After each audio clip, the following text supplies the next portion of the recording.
D4VR, located on State Street in New Albany, Indiana, is Southern Indiana's premier virtual reality experience.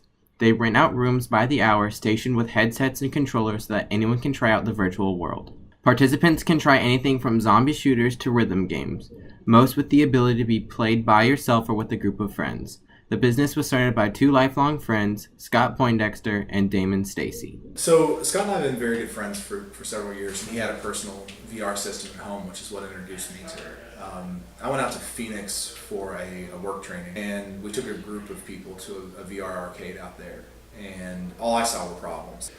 And I kind of started thinking, what if we did this and did it right? And I texted him that night, and it turned out he had already been kind of thinking about the same thing and was just waiting for somebody to push him over the edge, I guess. We were driven by the fact that we didn't want to have to go to someone else's arcade. With their growth since Dimension 4's opening, they have added monthly challenges for guests to compete in. The winner is given a free hour of playtime at the shop. Dimension 4's latest goal is to start hosting local tournaments in their community.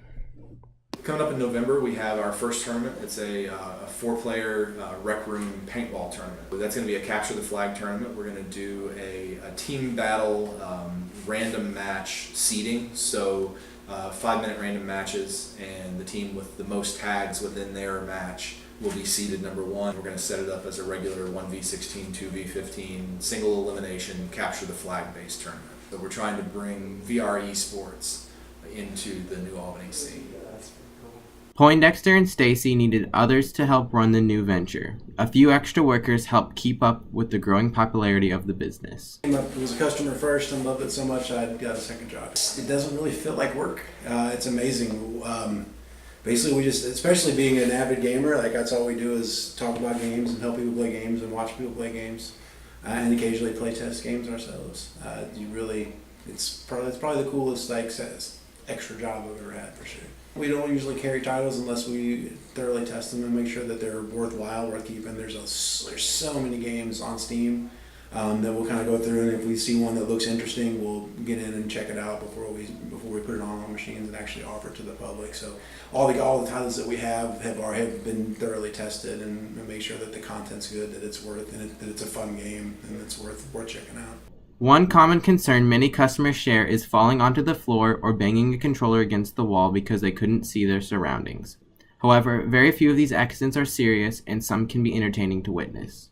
In fact, the first time I played, I actually tried to lean on a rail and it wasn't there and face planted into the wall.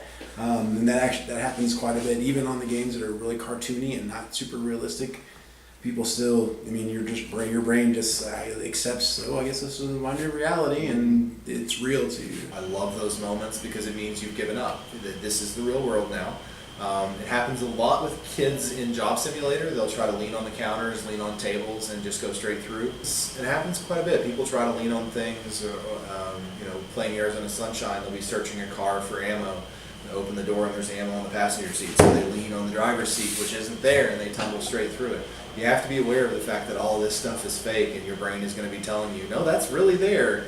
It's not. We haven't had anybody really get hurt, but that's also part of the waiver. You have to understand that you're not sitting on a couch playing a game. You're physically in the game, and you are therefore endangering yourself, especially if you forget that you can't lean on the things that we made up for you. Despite minor problems, Dimension 4 has been overwhelmed with positive feedback from their members. It is amazing to us that people just want to come back and back and back, and they tend to bring more people with them every time they do. So we have just been striving to create an experience that people want and people want to share with others. And if it's right, it'll grow, and if it's wrong, it will fail. We're not going to succeed off anything else.